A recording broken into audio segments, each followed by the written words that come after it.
periods when volatility was higher than it was last year. But again, you can see it's come down and is pretty similar now to where it was through most of the 90s and some other points in time. So U.S. stock market volatility really isn't all that high at the moment.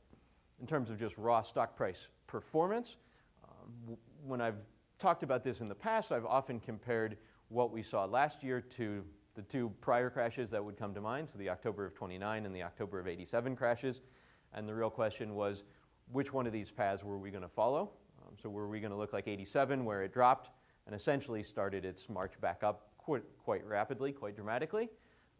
Or were we going to look at October of '29, where it came down and that was just the start of problems that were going to last for more than 10 years into the future? If you compare that to what we've seen over the last few years, so aligning the dates so that the crashes occur at about the same time, you can see what we saw was a more rapid, larger drop in, starting again, I think these are weeks, so you're starting in about early of 2008. The drop, I think we're talking about somewhere around 55 or 60% drop. That was larger than around either of those other two crashes. And at the moment, we've come back up a lot. So since it's low, we're up about 50, 55%. So again, that's the good news, looking more like, hopefully, the green line than the blue line. So the concern is obviously if you look at the stock market during the 1930s, there were lots of times when it went up pretty dramatically for 6 months or a year, and then reversed itself over the subsequent couple of years. So looking at this, it's a little bit hard to tell which one of these is more comparable. I've decided a better comparison, rather than looking at prior stock market crashes, is actually looking at stock price performance, stock market performance in prior recessions.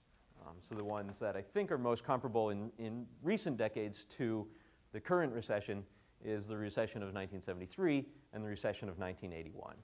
Okay? Those were about the same magnitude of recession if you look at GDP changes, effects on unemployment, and things like that. Compared to that, again, the stock market drop we saw was at its low, was more dramatic than either of those two recessions. So stock prices did seem to come down more. If you wanted to have a hopeful message, to the extent that those recessions are comparable going forward, then after both of those recessions, stock prices actually bounced back pretty well over the subsequent few years. And so I think, if I had to compare it to the crashes, I'm not sure are comparable. I don't think we're really comparable to the Depression. I don't think we're comparable to no recession of '87. I think those are probably better points of comparison, and I think that gives you a little bit of a hopeful sign that we've probably reached the bottom.